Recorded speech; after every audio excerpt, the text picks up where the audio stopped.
Welcome back. We are live. This is Sports Extravaganza. My name is Tony Kwalanda. On the first half of the show, we had, of course, the chairman of the Beach Volleyball Commission, Mr. Moses Mbuthia, also the deputy treasurer at the Kenya Volleyball Federation. He's just rushed to Kasarani to watch the boys, the men and the women in the finals. It's a big volleyball extravaganza happening at the Moi International Sports Center. Kasarani, that is, of course, indoor gymnasium.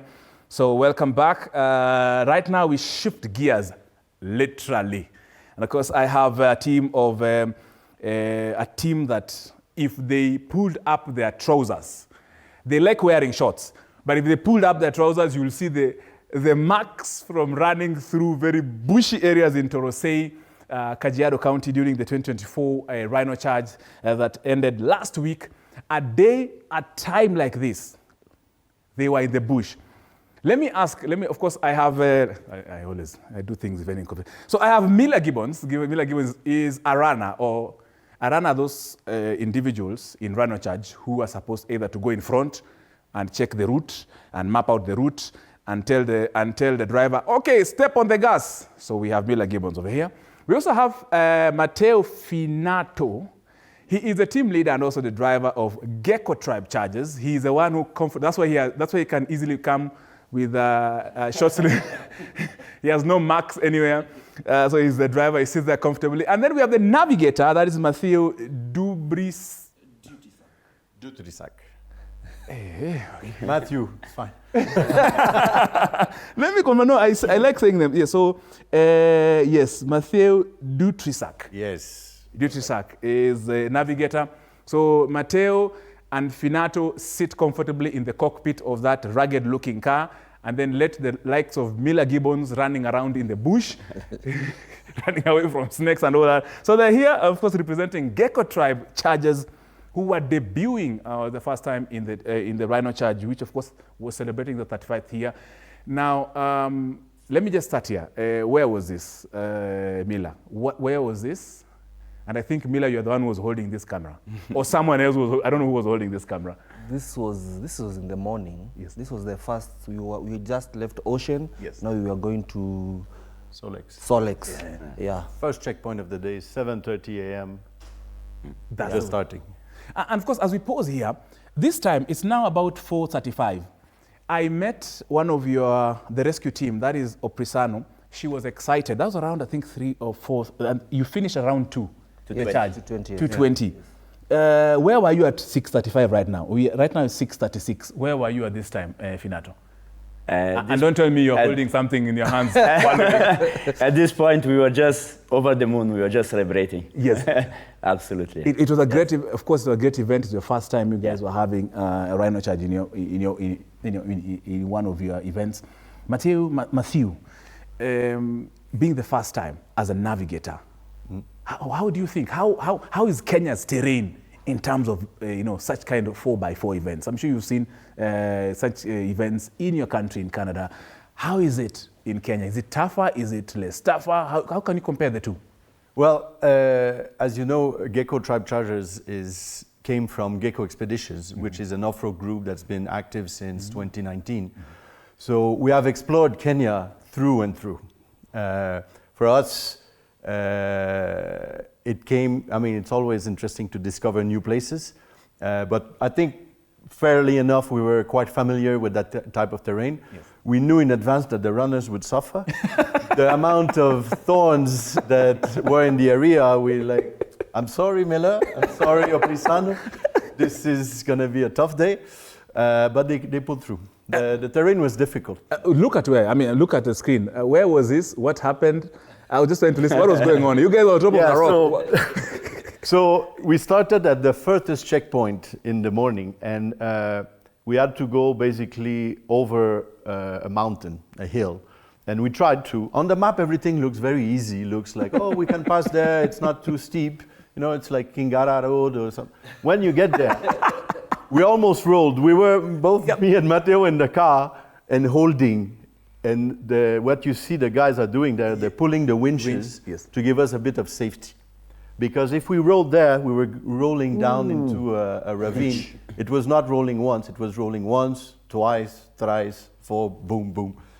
You know, of course, safety is there, but you don't want to have that after 20 minutes in the morning. Yeah. So we were able to get out of there. We practiced. And I'll want my director to go back there because Finato has to answer how he landed on a rock. I mean, you practiced this thing, I'm sure, for a long time, Finato. Just before we move on to the next one, how did you land on that rock? Yeah, so or was it Miller's problem? This is more to be blamed on Miller. So this is very early in the morning. We are super excited. We just want adrenaline. The adrenaline is like. Pause there, direct. Yes, pause, yes. And we are really on the side of the hill, and it's a very soft terrain.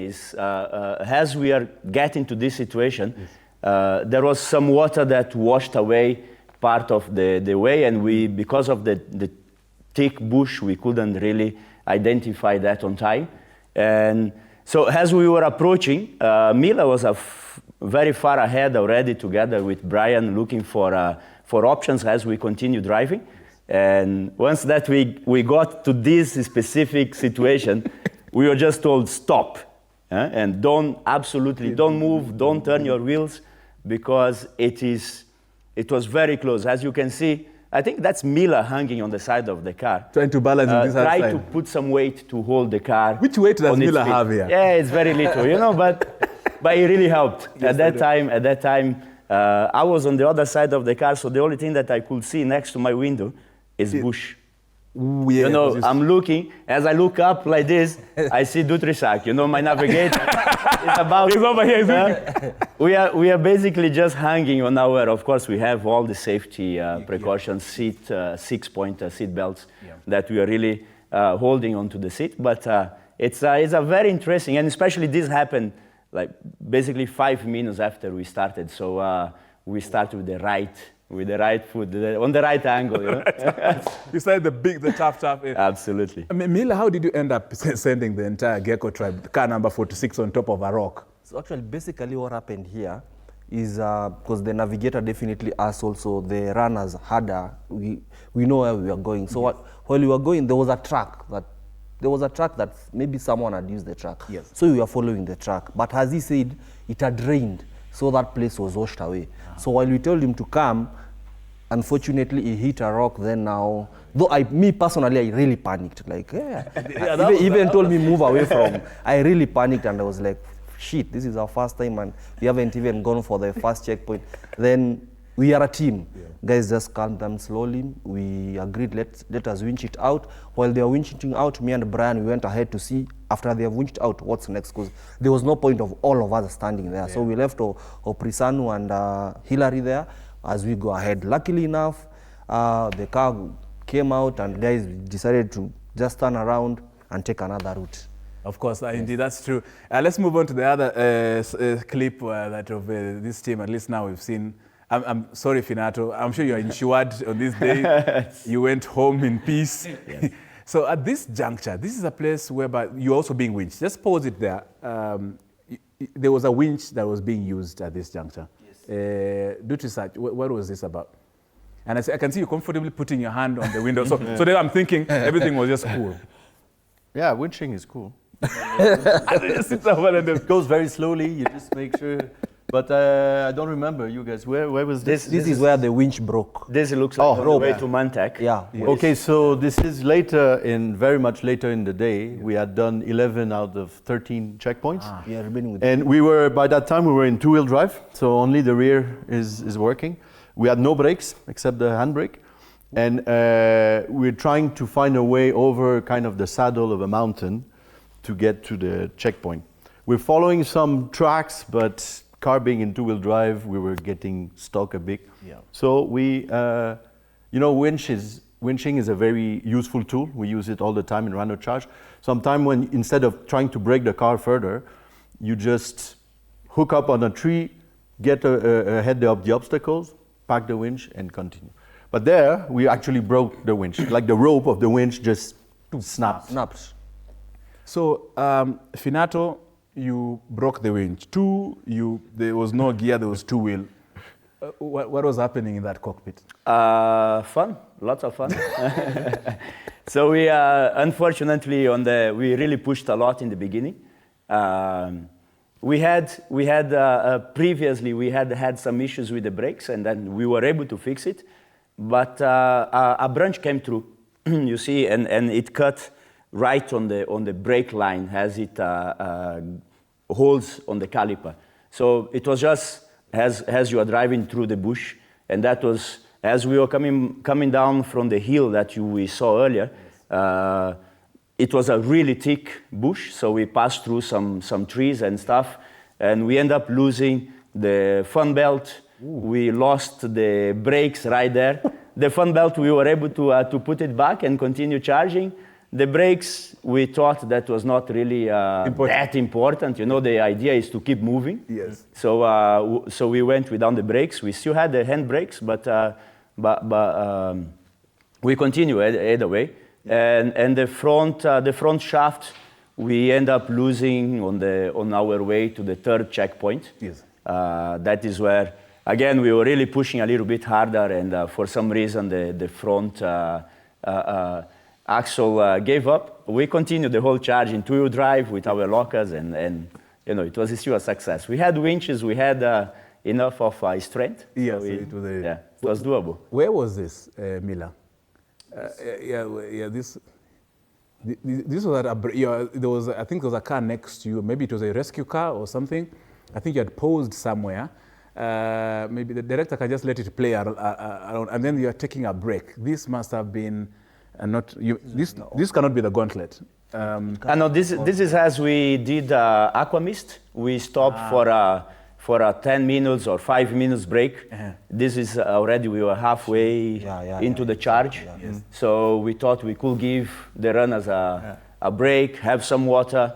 We had all our team, all the geckos were around, so there was a good time for chatting, and you know, everyone is excited, everyone wants to know how is it going. Yes. So that was a good 5 minutes that we took. We could debrief a little bit, you know, you cool yourself down, and then we see the next step. But those are very important breaks that we take along the way. And then there is this, something had broken down. This, I don't know, you're fixing something. This was somewhere. Where was it? What was happening? That is when the fun belt came off. It was a branch that found its way through from under the car. You know, we really try to protect everything, but somehow, maybe sometimes when you're reversing, you know, and you have run over a thick bush, you know, the bushes come back, and then, so that is when we are trying to assemble back the fun belt. Mm-hmm. Without that, there is absolutely no way of running. So, of course, we have got our spares, yes. All the tools and the knowledge to do it. So it took us about maybe 10, 12 minutes to replace the fun belt. So this was in the morning, actually. Yes. This was very early in the morning. This was very early in the morning. You hadn't even done the first checkpoint. Just after we went, almost rolled, then we decided there was no safe road, so we decided to turn back into the riverbed and came back. And as we entered the riverbed, the belt came off. Actually, we thought it had broken. We had a much bigger damage than this. But as we come down, Matteo is like, I lost power steering. And the look on his face was like, oh, this is... You know, it's a whole hydraulic steering. You can move without it. Yes. And then 2 minutes, like not 2 minutes, 10 seconds later, Mela is like, the fan belt is here. And then 10 minutes, we're back on the road. So we were prepared. We know the car very well. And we're lucky it happened in the riverbed, because doing this in the sun is a lot easier than sideways in thorns with rocks and you can't see anything. So in our issues, we were kind of lucky it happened there. Mila, are all of you trained mechanical engineers to deal with cars, or who is an expert in what and where? Or all of you need to know something about a fan belt? Okay, definitely we do a lot of expeditions. Like this came from GECO expeditions, so we go a lot. We've done a lot of Kenya, even East Africa. So probably each and every one of us have a knowledge of their car. But specifically on this car, Cyprian was really good, because he was there from the car. Even the wiring, he's the one who did the wiring. So all of us knew what is where, what if this broke, what broken, what should be repaired. So it was a collective. Then guys came, we fixed it, and we went on. Wow. You know, it's about a team, huh? Yeah, it's We a all 6 complement each other. Yes. We have different skills that complement each other. Yeah. I think any of us could have changed that belt, but it would not have taken 10 minutes. It might have taken 45 minutes. Yes. But since we had someone who had taken and removed and put that belt 20 times, then he could do it with his eyes closed.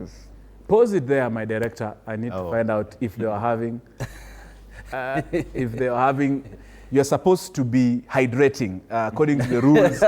According to the rules that were given by Rhino Arc and the organizer of this event, you're supposed to hydrate because the temperatures were very high. I was there personally, so I know how treacherous those temperatures were. Finato, what were you giving your team? I could confirm that this is 99% water. With no sugar added. No sugar added. And we, you know, one of the good things of driving through all these checkpoints and everything is that everyone really looks after you. All the checkpoints, you know, it's an amazing service. You have got your salts, you have got your fruits, food, water, energy drinks, anything that you may need to continue, you are given and you are really well taken care along the 12 checkpoints that we passed through. So this was at the end when no one else was driving and we were just celebrating. So it's well-deserved, the entire Was it at the end or before? Because if it was in the middle, Finato, I'm reporting you. Absolutely not. This was exactly, we had no reason to celebrate in the middle, but at the end is definitely deserved. Indeed. Dusichat, I hope, were you amongst, you are, Yeah, I'm the you one. are holding something, but it doesn't look like a cup.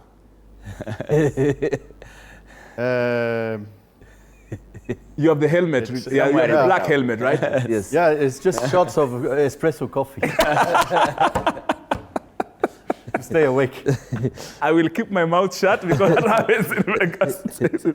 But let me just ask, which was your toughest section? The gauntlet or which sections, which checkpoints? I'm trying to look for the checkpoints. Which was the toughest for you? I remember when you came at the Auto Express. Yeah. Again, after on that cliff, you came and then hung your car on top of another rock at that particular checkpoint. What was happening? You know, that one, if I may, we came actually from the exit side. You know, most of the cars, they were coming from the other side. We had a different strategy. And we saw our friends, the cementers, they were coming down the hill. And so we said, yeah, maybe we can make it up because going all around to get to the checkpoint will be an excessively long route. We were issuing two-wheel drive, so we asked everyone, come off the car. Dutrisag said, we can do it. Just don't stop, we can do it. And we came full charge up the hill. We just landed over the rocks. You know, as we come up like that, as we are sitting in the cockpit, we see nothing. So once that the car landed down, we see a lot of people. And that was, for me, as a driver, was one of the most amazing moments that you can never forget is when you come up and then you see all your people, all the supporters, all the geckos were there cheering, screaming, shouting, and everyone is super excited. And we were in two-wheel drive. That's the only reason why we actually landed on those rocks and we got stuck. We had to winch ourselves to the checkpoint. You know, it was just that moment. We wanted to get there. We did it. We did it in a good way. We believe that we actually did a very short route as well on the gauntlet, and we were super happy. Just the fact that you come up the hill, and once that you land, you see everyone is there. It was a truly amazing experience. Of course, Mila, also it was a good experience also to see us there cheering you. I'm sure that all those several checkpoints, especially that Auto Express. How was your feeling when you come over there? You're directing all this thing, and then there are these fans, everybody shouting. How was that for you? There's just a feeling, you are there, there's just a feeling you can't really explain. More so for me, like, this was my first time doing it, and like just seeing familiar faces, calling your name, shouting, geckos, like, you guys keep on pushing, you're almost, and my son was also there. Nice. My heart, like, it gave us more strength. We can do this, and it was really a good feeling seeing guys like just shouting your name and telling you guys, you are left with a few checkpoints, let's go. And we really appreciate all of them because because I was in the Rhino charge last year, our team, we are really a team of guys who, because nearly all the checkpoints, there's no any checkpoint you couldn't find any geckos. From the second checkpoint, you'll find a geckos. When you go to the next one, and you are like, guys, do you have a chopper or something? All the checkpoints. Someone like Timo, Akina Kesh, they were nearly all checkpoints, and we really appreciate, and we can say a big thank you for the support. Even you personally. I was there shouting. And of course, I had my Gecko tribe paraphernalia. I had my nice shirt. Thank you so much for that, for availing. I also had my cap. Sorry, I didn't carry it today. It's still undergoing renovation because it beat out. And of course, thank you for that as well. But do research. There is, as just Mila has mentioned, it was a family event. Like your friends, your colleagues, your partners, everybody is there shouting. Other teams are there, telling you do this, or maybe you're not doing this, but it's all part of a competition. How was that for you as well? It was awesome. The process of the build this year has been very, very intense. We built the car pretty much in 4 months, a few testing. So it's a lot of long days, long nights.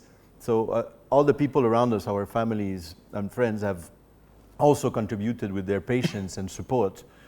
And to see them at the checkpoints, at the charge, supporting us with the cheers, that was really, really emotional. To have everyone around us. Indeed, true. That's very true. I was also personally there. I could see the families from the different, the teams that have come there. Around 4,000 of us were in Torosei. Finato, this terrain, are you looking to come back with your car? And first of all, let me just start. How is that car doing right now? Is it breathing? Is it alive? Or do you throw it away down? The car is very much alive. We are super motivated still. We believe that next year is going to be even more fun. We definitely, that's an area that we have been before, and we still want to go back with our normal weekend expeditions or weekly expeditions or so. And the car is still driving, the car is still moving. A little bit of upgrades, after the charge, we sat down, especially with the runners, because we really value the safety and the comfort, and we don't want the runners. Is very important to take a break, to relax, and so we have been analyzing ways of changing, ways of improving the car to make everyone's life more comfortable. So of course we start that already from next week. A few grindings, a few weldings, and make things better. Yes. But it's an absolutely amazing terrain. We really have to say a big thank you to all the organizers, the Rhino Charge team. Amazing choosing the venue, extremely beautiful. We were very lucky. It started raining just 2 days later. All those riverbeds that we were driving through and having our sundowners, everything became rivers, not only beds anymore. And it was, so we just did exactly at the right time. It was super amazing. We were able to raise the funds. That is our ultimate goal, besides of having the fun, taking the charge, but really raising the funds towards the conservation. Rhino Charge has raised over 325 million altogether with all the 4,000 people, all the sponsors, everyone. Amazing job. It just, it just keeps us motivated to keep doing this year after year. Yes. And probably, as Dutrisac said, we built this car from scratch. Name is Tetanus. Exactly, because when we got the car, it was just a pile of rust. It was basically scrap metal, no engine, no nothing. And we built all the way up to what it is today, to the way that you have seen. So next year, of course, our budget is less on the car, more on the Rhino Arc, more on the conservation, and that is the way that we want to go. Indeed. Mila, of course, there were fans who were supposed or who wanted really to be there, but I know the organizers limit the footprint of the number of people who are there because us, Tony and crew and Gecko and everybody else, we do a lot of damage to the environment. You've seen how those cars run through those bushes. But your expeditions, you say you do a lot of expeditions. Next year, I'm sure there's someone who wishes to be in Torosei or in Narok or in Isiolo or in Samburu. Do your expeditions do that kind of business? Because I'm sure you do that. How can you encourage? How can you have fans come and support GECO? Because you need fans. Yeah, we need fans. We need people to run. Pale Tiger Line, Pale Aqua Mist. Yeah, what I can say is you guys can follow us on our social media, GECO Expedition, GECO Tribe, and you will always get updates. But also we call out for corporates, individuals like Tony. It doesn't have to be cash, but there's a way you can support us in so much ways, like the way White Cap did for us. So we just request guys who are out there, you can follow us. It doesn't have to end because of this year Rhino charge. We do a lot of trips ourselves. So anyone who is out there for next year, I think we will start preparing early. So we're just calling for guys to come and help us do this. Indeed. GECO is GECO. Yes. GECO Expeditions. They're on X. They follow me. I also follow them. They're also on TikTok. You're on TikTok? Yes. They're on TikTok. They're Instagram, on Instagram. Facebook as well. They're on Facebook. They're also here on TV47 at Cape Media. You've never done a radio show on our channel. Oh, we need to do a radio show very soon. But of course, that's a topic on another day. I was just thinking aloud. Let me bring into this conservation bit that is tied to the Rhino charge. Looking at the figures, what of course Finato mentioned, last weekend, over 325 million Kenya shillings in one event. That's a record. Shattered. I've never seen those kind of numbers. In fact, last year's Rhino charge brought about 175 million Kenya shillings. Now we have 375. Do you think with the conservation, I don't know if Canada does the same kind of things, but of course, do you think our efforts here in Kenya will bear fruit with these kind of initiatives that Rhino Arc is actually doing? I think what the conservation in general in Kenya and what Rhino Arc is doing is absolutely fantastic. We came close to this event during the COVID years, which were a bit challenging and difficult, and people had doubts about where it was going. Now, we see the record amount of money was raised, and as we got into having a team, we understood a bit more behind the scenes how it works. The people at Rhino Arc and the organizer of Rhino Charge, everybody is a volunteer. True. Even the clerk of the course is not getting any money. He's not being paid. This is not something that people do for their own benefit.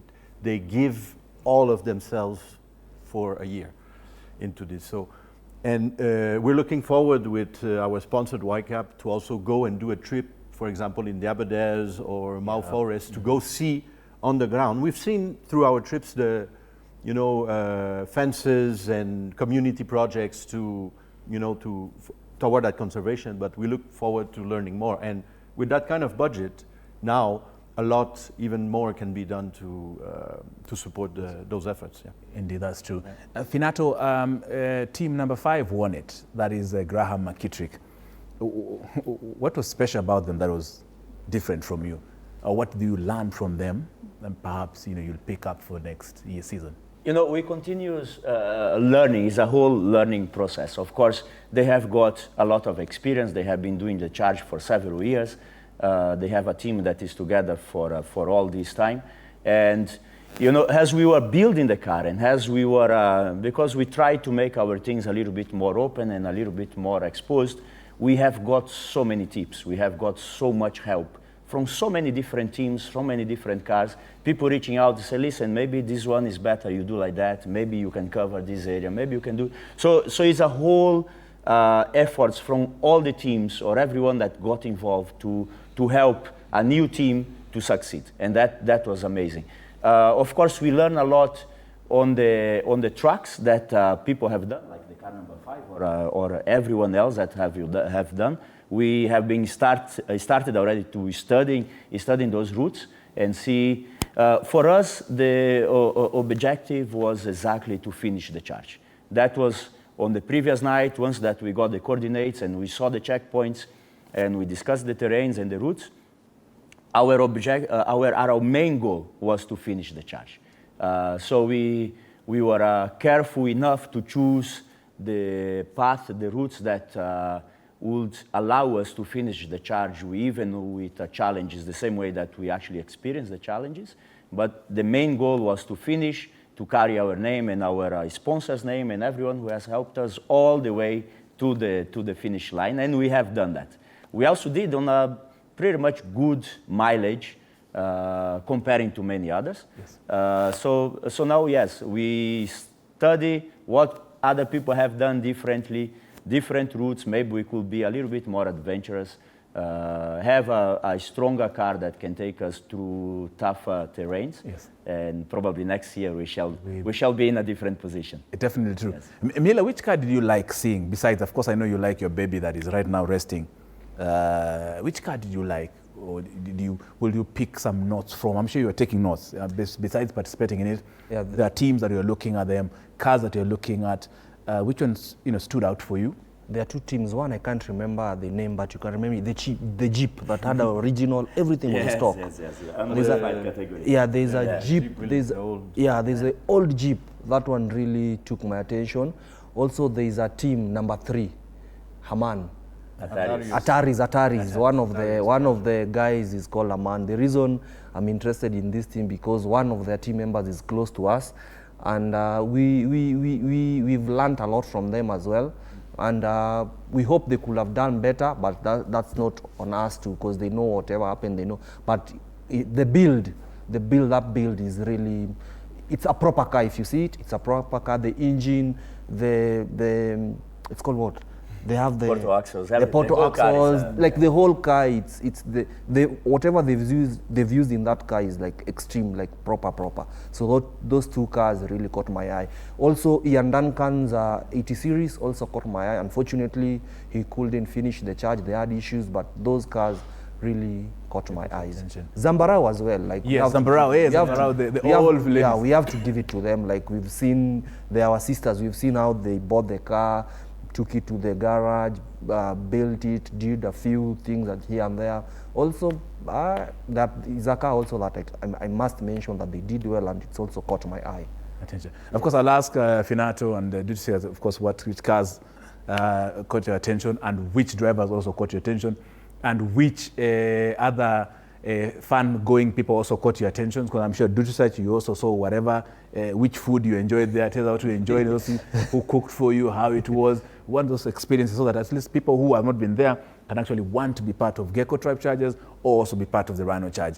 We're just taking a very short break, but before we go, I have a question. But first of all, let me just give a shout out to Oprisano, who gave me one of the 99% water content, whatever they were sharing after they won the event.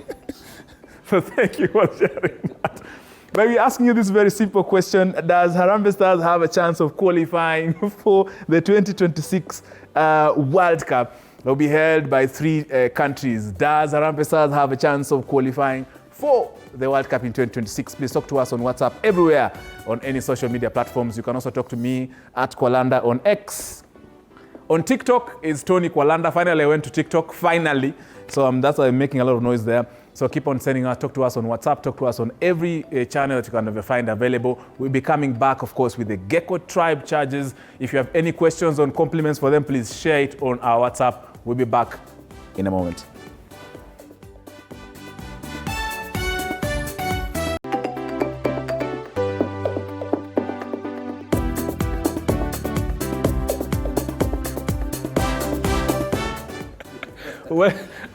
Welcome back to Sports Extravaganza. We are live. Tony Kwalanda here. I'm not alone. I know DJ DM will come later on, but of course I have the entire team, the representatives of GECO Tribe Chargers on social media. GECO is GECO Expeditions. Find them there. Find out how they're doing, what they're doing, why they did it, all that. We're just laughing when you come here. They're just laughing at Dutrisak was saying that Finato, Miller, and company at GECO Expeditions have refused to teach Matteo Kiswahili. Well, it's not Sanifu. Oh, you already know. Well done. You say Sanifu. I mean, I even find it hard to say Sanifu. Well done, Mila, for teaching this and that. But just as, of course, we're discussing about the 2024 Rhino Charge happened last weekend.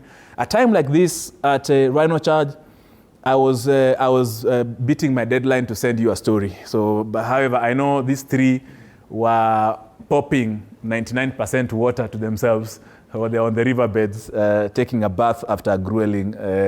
How many hours did you take? Like no, minutes, like the entire complete. I know you did like, you did how many kilometers? You did, how many kilometers? 40 kilometers? 47. 47, yeah, 47 kilometers. 6 hours. 6 hours and 50 minutes. 6 hours, that is that's a flight from here to Doha. Yeah. Yeah. Wow, okay. Walking in the thorns, And thorns. especially for Miller and company. Yeah. Mila, how did you enjoy the greenery? Did you encounter the slithering things, snakes? No, for us, okay, later I saw there are guys who met snakes. I saw that. Somebody was posting. I'm happy they posted it later on. Yeah, later on, yeah, I saw like different species of snakes, but for us, Black mamba. yeah, for us, nothing. We never saw. Maybe frogs, a few animals, but our biggest challenge was the thorns and stones. Not really stones, but the thorns were really thorough. We appreciate Joanna Prisanu for giving us proper gear. It helped us a lot, but still there are people who suffered. But it made me learn how much of endurance I can take, because as he jokes that at some time he was being told that I was sleeping in the car, but it was not sleeping. It was just that you are holding so that you hear will the car. If it goes like this, you just go like this. Yeah, but it was a moment whereby there are a lot of things I learned, like endurance, and also it made me realize there's nothing that cannot be done. Because from where I'm coming from and from other things that were happening in my life, I came and realized if you have good people around you, there's nothing that can be done. There is really nothing that can be done. Actually, it is like the last time I cried was 6 years ago. And that day I was really emotional. And they can tell you, when you finish the charge, genuinely, I asked, guys, are you sure we've done all the checkpoints? I was asking the runners, the runners would joke. Then I turned and asked the man in charge, the navigator. Actually, I tapped him and asked him, are you sure we are done with all the checks? And he was like, maybe. And he checked Let's and confirm. said, Yeah, Mila. I responded with a joke, but I still check. I was on the thing after, okay, checkpoint. Yeah, because once we started these things, we entered that clan whereby you talk with other teams individually, guys who've done this before, and some guys will tell you, you guys, maybe if you do, you'll only do 4 checkpoints. And it's true. I was there in last year, Rhino charge. We were supporting K16. It is tough. And by the time I was looking at the time we had finished and we were being told there are only 4 teams, I was like, maybe these guys, there's something. But it's something I've ticked off my bucket list. Yes. And I will do it again and again over with the team, the same team, same guys. I will do it over and over. Wow. Dutrisak, what is the one thing you got out of this, Rhino? Just the one thing that is outstanding for you? Is it the camping? Is it the food? Is it the local community? Is it the cabinet secretary of environment who turned up, or is it the governor, or what it is? The Maasais who are there with shukas? What stood out for you? I know this is not where you want the question to go, but for me what came is really how the team is the most important thing in the Rhino charge, and we learned a lot about ourselves as a team. We were told by other teams that the members, the cohesion is very important. We hear about infighting, team breakdown, it's hot, people get tired. But I think we would not have been able to do this if we had not such a tight team. Conflicts got resolved very quickly, people trusted each other, trust was so important. And that really, was the most important thing. Indeed, that's true. Of course, before I asked Finato what he picked out from, because he was just the one, he was like the potato couch. Who was the one with the remote control? But of course, before I ask you what he picked out from the race, of course, we want to give a shout out to the executive director of Rhino Arc, that is Christian Lambre. Christian, the Rhino Arc executive director. Christian, yes, well done, of course, to a well good event. Your name, Lambrecht, something, yeah, that one. And then, of course, the public relations team, that is Kate Mwangi. Then there is Zach himself. Zach is such a vibrant soul to have Zach with you. Zach just made the entire thing. Paul Ludot, of course, from the PR team at Rhino, the entire Rhino Arc team, the Kenya Forest Service team, the Kenya Wildlife team, of course, who were there because this event was in a collaboration with so many people. The local community in Torosay who welcomed Dutrisak, who lives in Canada but was welcomed by the Maasais in Torosay, Kajiado County, next to the border of Kenya and Tanzania, between Lake Magadi or somewhere there in Lake Natron. It was such a spectacle. So thank you so much to those, of course, those who mentioned, and a host of myriads of other people who are there. Finato, I'm sure you have a host of other people you'd like to thank or recognize or something that stood out for you. No, absolutely. With GECO Expeditions, you know, it's a community, and we are truly blessed to be able to travel to so many different areas in this country and in East Africa, and we get to experience a lot. So the community, not only in Torosay, but in pretty much everywhere that you go, people are always over there with open arms to welcome you and to show you around, and so we are truly blessed when it comes to that. The team, number one, absolutely hats off for that. You know, we had an amazing team. The whole GECO team, it was just the whole family. Mention their names. And then great partners that we had along. We we were picked up along the way with White Cup. They truly helped us to raise the funds now to meet our pledge. We had Guru, that is the main brains engineer behind the whole safety of the car, building the car to be sure that the car can do it, and it's safe enough for us to be there. So GSB came in super strong. Moses Pratt with the turbocharged service, he's the one who actually donated us the engine, full power, you know, tireless nights and working on it and going against the time. So these are really people that you realize after all this happens and then you accomplish what you wanted, you realize that everyone made your life much easier. It couldn't have been done without any of them, without any of the team, the whole community, the whole tribe. It's truly amazing. You know, our HQ at GECO Cafe, it's always buzzing, is always booming with everyone coming to support, everyone buying our merchandise. That money goes straight away into the charge. People buying stickers just to say that they actually support GECO Tribe Chargers. That really helped us a lot. It's been just amazing. Just besides of finishing, besides of all the accomplishments that we have done, the people that we picked up along the way or that just joined the tribe, truly amazing. That's true indeed. And I also wash my car at GECO. So my car is not sparkling, it's treated at GECO. So yes, when you see my car looking very clean inside and out, for those who hang out in my car for lifts, it was clean. Of course, Miller, there was this also, I mean, I'm also giving out shout outs, of course, the experiences you had, the food there and the community. I'm giving a shout out to the Maasais. We actually bought a whole goat, actually a sheep, for very few shillings. And we ate it from Friday till we left on Sunday. Was it on Sunday evening? On Sunday, yeah. So thank you to the Maasai and Bundus as well for accommodating us. What stood out, Mila? What really stood out for you there? I mean, in terms of the extracurricular. For me, what stood out is the learning, like the charges. Like when we congregated at the HQ, guys, like someone randomly will come and just recognize and tell you guys, we've never seen people do this. We only see these cars a week to the charge when they're going for testings. But for you guys, you did something different. We saw you guys when you're buying it as a shell.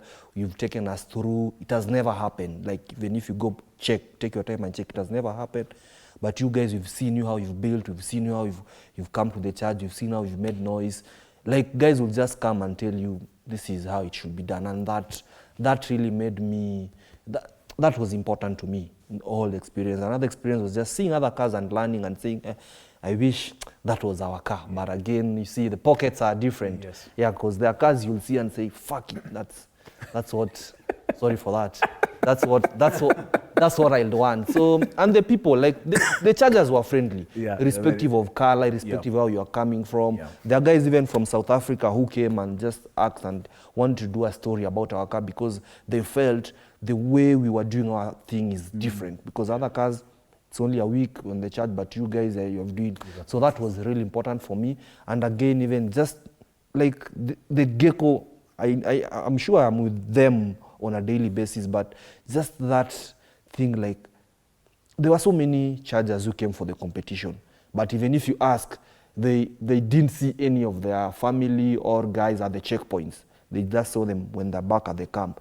Just getting to the checkpoint and a GECO's come and, you guys okay? You need anything? You okay? Like, that really made me feel loved. That really made me feel something. So that was really important. The love and the support, that really, I took that away from the charges. Dutrisac, as we wind up, would you like to go back to Torosay? Or have you been to such a kind of a place before in Kenya? We've been to similar places in Masai land many times, of course. Torosay I didn't know personally, but of course that riverbed is really nice. Safi. We really want to go and explore that area again. The area was very beautiful, the mountains and the roads and the people. Of course, during the charge, we didn't get, as the competing team, too much time to experience it. So it's definitely a place to go and visit. Indeed. Finato, as you wind up, any last words? Any people you'd like to recognize? People. It's very important. People are important because you're going back to people. And if you don't mention them, they might just not allow you. So absolutely, there is a lot of people that we want to recognize. Patrick has our camp manager that helped putting everything together. You know, there is a lot of, our entire team, we were about over 50 people in our camp, 5 days camping out there together. Joanna Prisano, she's our social media, and she's basically everything in the team, putting everything together. Amazing, truly hard work. Cyprian, that has worked extremely hard to get these things done. Yeah. Hillary, one of our runners. Brian, that one of the runners as well, that truly helped in coming up with the planning, with the navigation. The whole team. It's really hard to tell. I also don't want to forget anyone's name, but the people that really made it happen, people are here, Joanna, Patrick, and everyone else. Truly, thank you.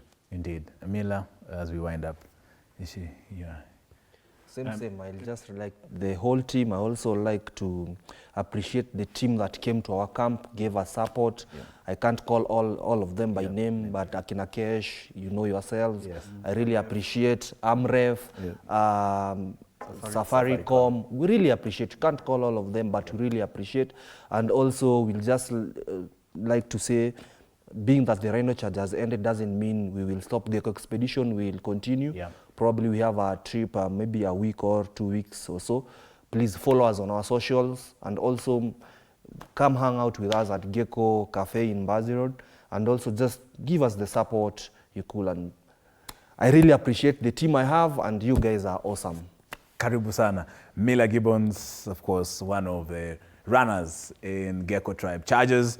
Matteo Finato, who is the couch potato of GECO Tribe Chargers. Machine operator. Very much control. And of course, Matthew Dutrisac, who is, of course, the navigator of GECO Tribe Chargers, and the entire team of GECO Tribe. Well done for finishing on your debut. For this is a difficult event. It's not as easy as people might see it on TV. I was almost in like 4 checkpoints. My legs, head, everything was aching. You can imagine they went through 13 checkpoints. And it's not just a straight road. It is just all over the place. Hills, rocks, everywhere. So the entire team, Rhino Arc, well done to that. the supporters, sponsors of these particular teams, well done to that. We appreciate for your efforts to really make a Rhino Charge a success this year, especially for breaking the record of 325 million Kenya shillings. So for those who have not mentioned, please, I will not forget. It's just that I have so many things in my head. However, thank you so much for making it a possibility. So I'm sure even after this, I know GECO have invited me for a dinner, so I'll be there. So at 7 p.m., I'll be at GECO at Mbaazi to enjoy with the entire GECO team. Yes, they owe me a mbuzi. Of course, before we go into the next session, whereby we'll be having the team that is going to the Paris Olympics, I have the Deputy Chef de Mission, Barnaba Korir, who is taking the team Kenya to Paris Olympics in a few months, actually in 47 days. I also have one of the athletes who will be participating in Paris. They'll be here with us. But first of all, this is a question of the day we're asking you, and I'm giving away a prize, by the way, for this particular question. We're asking you, does Harambee Stars have a chance of qualifying for the 2026 World Cup? Will they be in Canada, Mexico, or in, which other country is that? That one that will be hosting, the 3 countries will be hosting this particular competition. Do they have a chance, especially after drawing against Burundi? How? Talk to us on WhatsApp, talk to us on X, talk to us on Insta, on TikTok, everywhere. We'll share the results after this very short break. Don't go away.